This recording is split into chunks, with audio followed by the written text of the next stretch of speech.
काल करे सो आज कर, आज करे सो अब, पल में प्रलय होएगी, बहुरी करेगा कब। ये कहावत तो आप सबने सुनी होगी, है ना। बचपन से हम ये कहावत सुनते आ रहे हैं। पर क्या आपको पता है, इन शॉर्ट इंग्लिश में इसी को प्रोक्रेस्टिनेशन कहते हैं, जो कि शायद आपके डेली बेसिस का एक रूटीन हो गया है। Most of the NEET aspirants की यही प्रॉब्लम है। होता क्या है, फिजिक्स का एक टफेस्ट चैप्टर, चलो मान लेते हैं मैकेनिक्स, लेकर बैठे हैं 5 दिन से कॉन्स्टेंटली थिंकिंग कि ये चैप्टर अब तो करके रहना है, बट देन वो तो कल आता ही नहीं है। तो बच्चों, इसी को तो मैनेज करना है, क्योंकि अगर आपने ये मैनेज नहीं करा, ये प्रोक्रेस्टिनेशन ऐसे ही डेली बेसिस पर चलता रहा, तो it is going to take that 1 MBBS seat from your NEET 2026. Do you really want that? No, right? So you need to take that 1 MBBS seat in NEET 2026. तो उसके लिए बच्चों, ये जो आपको कहावत मैंने कही है, उस पर बहुत ज़्यादा जोर से ध्यान लगाना है और प्रोक्रेस्टिनेशन को बिल्कुल ख़त्म करना है। अभी मैं इस वीडियो में बताऊंगी एग्जैक्टली कि how you can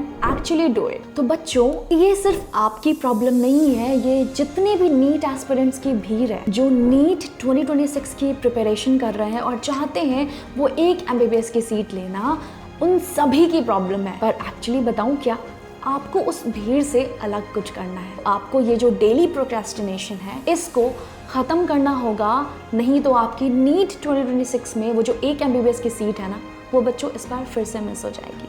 and I think आप वो बिल्कुल नहीं चाहते हो, और ना ही मैं चाहती हूँ कि आपके साथ ऐसा हो। तो सबसे पहले सोचो कि प्रोक्रेस्टिनेशन का रूट रीजन क्या है, क्योंकि जब तक आप वो नहीं समझोगे, आप उस पर वर्क नहीं कर पाओगे। सबसे पहले समझो कि आपका गोल क्या है, आप क्यों बनना चाहते हो डॉक्टर, क्यों इतने अच्छे मेडिकल कॉलेज में जाना है, क्या करना क्या चाहते हो डॉक्टर बनने के बाद। जब इन सब का जवाब मिल जाए ना खुद से, तो देखना उस दिन बहुत सारी चीजों में क्लैरिटी आ जाएगी। तो बच्चों, अगर बात करें प्रोक्रेस्टिनेशन का एग्जैक्टली वो जड़ क्या है जिसकी वजह से आप इसका सोल्यूशन निकाल ही नहीं पा रहे हो, actually it is fear of starting. कई बार आपको ऐसा लगता है ये चैप्टर इतना टफ है, शायद मुझे समझ ही नहीं आएगा। एंड स्पेशली विथ फिजिक्स, सारे ही नीट एस्पिरेंट्स को ये प्रॉब्लम होती है। And the another thing is lack of clarity, जिसमें आपको पता ही नहीं है एग्जैक्टली आपको करना क्या है। And another important aspect for nowadays NEET aspirants is social media addiction. बच्चों, आप लोगों को काफी दिक्कत आ रही है, क्योंकि आप रील्स में इतने ज्यादा एडिक्टिव हो जा रहे हो, एक पर एक स्क्रॉल करते जा रहे हैं, and you are basically wasting your time, जिसकी वजह से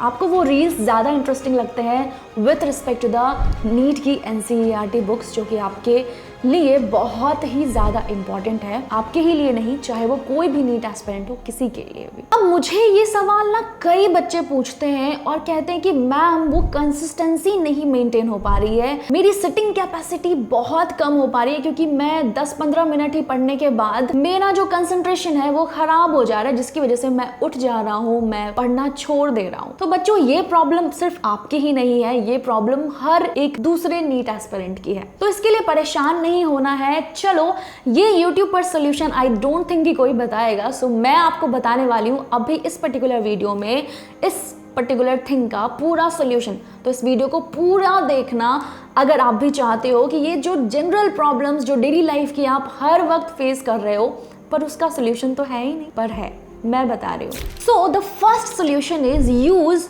5 मिनट्स रूल। जब भी कोई भी ऐसा डिस्ट्रैक्शन आता है, चाहे आपको तलब मच रही हो रील्स देखने की या फिर इंस्टा स्क्रॉल करने की, you just need to do what, आपको यही सोचना है, अपने माइंड को कहना है कि बस 5 मिनट और रुक जा, ठीक है। तो बच्चे, इस तरीके से आपका टाइम भी इंक्रीज होगा और आपकी सिटिंग कैपेसिटी भी बहुत ही अच्छे हद तक बढ़ जाएगी, और आप धीरे धीरे महसूस करोगे कि अपना कंसंट्रेशन भी बढ़ा पा रहे हो पढ़ाई के रिस्पेक्ट में। और बच्चों, टू बी वेरी ऑनेस्ट, जब आप कॉन्स्टेंटली पढ़ने लगते हो ना, तो आपको अपने आप ही उस पर्टिकुलर टॉपिक में इंटरेस्ट आने लग जाता है। तो एक टॉपिक को इतने अच्छे से पढ़ो, इतने अच्छे से इंटरेस्ट लाओ उसमें कि आपका वो पर्टिकुलर टॉपिक इतना स्ट्रांग हो जाए कि आपको उस टॉपिक से हटकर कुछ और करने का मन ही ना करे, ठीक है। तो इंटरनेट को इंस्टा स्क्रॉल करने के जगह रिसर्च करने के लिए यूज कर सकते हो। जैसे कोई भी टॉपिक है which you find interesting, you can go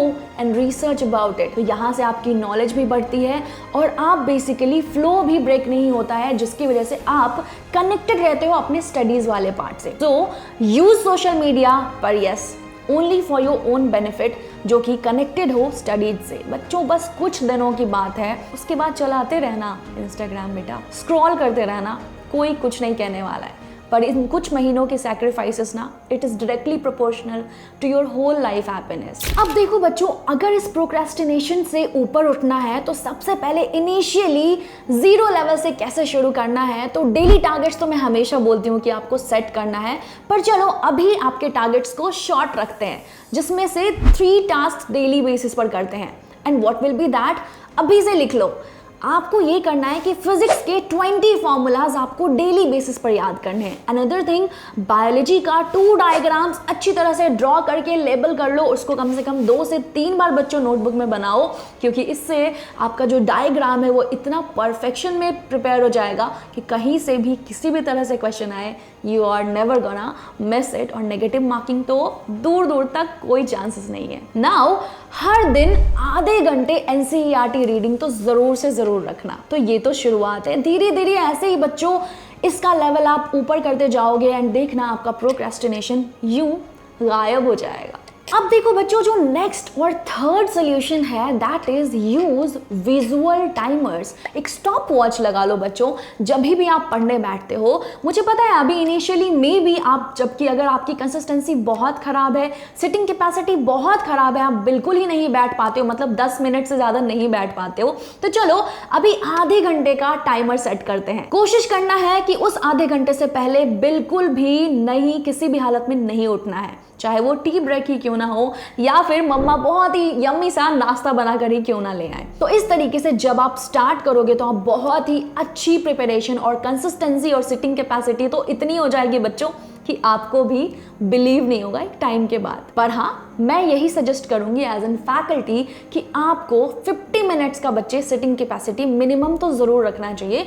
50 minutes के बाद take a 5 minute short break, tea ले लो या फिर coffee, whatever you want, and just go for a little walking, mummy से बात कर लो if you are living at home, नहीं तो just a 5-minute break and then again come to your study location and start doing your prep। अब देखो बच्चों, study location is also a very important perspective in your NEET prep. The reason is आप एग्जैक्टली कहाँ पढ़ते हो, किस तरह की लाइटिंग है, वो सब बहुत ज्यादा मैटर करता है, ठीक है। क्योंकि आप अब देखो, अभी तो क्या है ना, अभी इट्स जुलाई, ओके, कुछ दिनों में बच्चे, कुछ महीनों के बाद बहुत ही ज्यादा ठंड आने वाली है, जबरदस्त वाली ठंड। तो उस टाइम पर बहुत सारे बच्चे ना ठंड की वजह से कोशिश करते हैं कि बेड पर ही एक स्टडी टेबल सेटअप कर लिया and then studying on the bed itself. But बच्चों आपको लगता है कि आप पढ़ाई कर पाओगे, बच्चों धीरे धीरे ना ऐसे रजाई आपके ऊपर आएगी और आप सो जाओगे, ठीक है। तो सबसे पहले तो एक अच्छा सा कॉर्नर चूज करो जहां पर यू फील द बेस्ट, ठीक है, जहां पर आपको मन करे पढ़ाई करने का। कई बार जब खाली नोटबुक ऐसे नई आती है तो मन करता है ना उस पर लिखने का। तो कुछ ऐसा लोकेशन बनाओ, कुछ ऐसा एरिया देखो अपने घर में ही जहां पर आप चेयर और टेबल अच्छे तरीके से, वहां पर एक प्लांट रखो, कोई भी इंडोर प्लांट जो पौधा है वो ना आपको बहुत ही पॉजिटिव फील देता है। सो अपने लोकेशन जहां पर आप एग्जैक्टली पढ़ते हो ना, वो बहुत ही बेस्ट होना चाहिए, ठीक है। तो उस लोकेशन को बहुत ही अमेजिंग बनाकर रखो कि आपको वहां जाने का दिल करे, ठीक है। And then start studying. No study table और not on bed. Study table I mean to say bed के ऊपर जो स्टडी टेबल रखना है, नो, नेवर, ठीक है। हमेशा एक टेबल और चेयर प्रॉपर्ली होना चाहिए विद अ प्रॉपर लाइटिंग, जहां पर आपका मन करे, आपकी इच्छा करे कि मैं और ज्यादा से ज्यादा पढ़ सकूं। So that was the next solution. Do you want to know one more solution? Let's go to that. और ये लास्ट सोल्यूशन जो मैं हमेशा बच्चों को जरूर कहती हूँ और आप सभी को करना चाहिए, not just you guys, even I should do it. The reason is बच्चों, हमारी ना ग्रोथ की हमेशा चांसेस होती हैं, हम हर रोज कुछ ना कुछ सीखते हैं। तो अपने ना डेली टारगेट्स जो आपने सेट किए थे ना, वो देखो कि आपने क्या, कितने कर लिए, क्या आप कर पाए। तो बच्चों जब आप ये देखोगे ना कि आपने ऑलरेडी वो टारगेट्स पूरे कर रखे हैं, तो रात में इतनी अच्छी नींद आएगी and you will feel proud of yourself कि yes, I am doing my work, that hard work which I should have done. बच्चों जब ये आफ्टरवर्ड्स कुछ भी हो ना जिंदगी में, you will never regret, because you will know that yes, मैंने अपना बेस्ट दिया है, वो 100% दिया है वो एक MBBS सीट को लेने के लिए, ठीक है। तो बच्चों इन सब से यही बात एक सामने आ रही है, कंक्लूजन इज कि बच्चों लेजी फील ना सभी को होता है, even I feel it sometimes and सबको होता है, it's very normal, but lazy होना इट्स योर चॉइस। सो अगर चॉइस है तो वो आप पर डिपेंड करता है कि आप वो चॉइस लेते हो या फिर एक्टिव रहकर एक बहुत अच्छी प्रिपरेशन के साथ 2026 में वो एक MBBS की सीट लेते हो और बहुत अच्छे अमेजिंग मेडिकल कॉलेज में जाते हो, शायद एम्स में भी जा सकते हो बच्चों। तो इस टाइम टेबल को, इन सॉल्यूशंस को ज़रूर से ज़रूर फॉलो करना। अब मुझे कमेंट्स में जल्दी से बताओ क्या आप ये फॉलो करने वाले हो या फिर नहीं। क्या आपको भी ये प्रोक्रेस्टिनेशन की बीमारी है? तो जल्दी से बताइए कि क्या ये एक्चुअली में आप फॉलो करने वाले हैं या फिर नहीं। अब बच्चों आपको एक बात बताऊं, इसका बहुत ही इम्पॉर्टेंट एस्पेक्ट क्या है कि जब आप नीट 2026 के एग्जाम में बैठोगे and then maybe you will be getting those questions only जो कि शायद आपने वो जो NCERT 20 मिनट पढ़ा था ना, या फिर जो 2 डायग्राम्स डेली बेसिस पर बनाए थे, वहीं से क्वेश्चंस आ रहे हैं और आपको ऐसा लग रहा है अरे ये तो मुझे बहुत अच्छी तरह से आता है। तो बच्चों यही कुछ स्मॉल चेंजेस आपके लाइफ में बहुत बड़े चेंज ला सकते हैं। तो इसलिए जल्दी से मुझे कमेंट करके बताओ कि आपने कौन सा चॉइस लिया है, टू बी लेजी और to be active and get that 1 MBBS seat, है ना, डॉक्टर बनना है, राइट? तो जल्दी से कमेंट करके बताओ मुझे कि क्या चॉइस लिए है आपने। और अगर आपको नीट 2026 की एक कंप्लीट स्ट्रैटेजी वीडियो चाहिए तो अभी जाकर इस वीडियो को देखो एंड ऐसे ही इंफॉर्मेटिव वीडियोस के लिए फॉलो करो हमारे नीट आई क्वांटा चैनल को, because I myself Varsha will be coming up with these amazing videos that is gonna help you a lot in your daily life as well as for your NEET prep and obviously coming up with a lot of lectures as well. So what are you waiting for? If you haven't subscribed this channel yet, do subscribe and yes, share this with all of your friends who is facing this particular issue, that is procrastination and being lazy for the NEET prep. तो बच्चों MBBS की seat साथ में लेनी है ना friends के साथ, तो जल्दी से शेयर करो वीडियो को। Thank you everyone and all the best to all my future doctors. You are gonna do it बच्चों, and you can and you will. Trust me.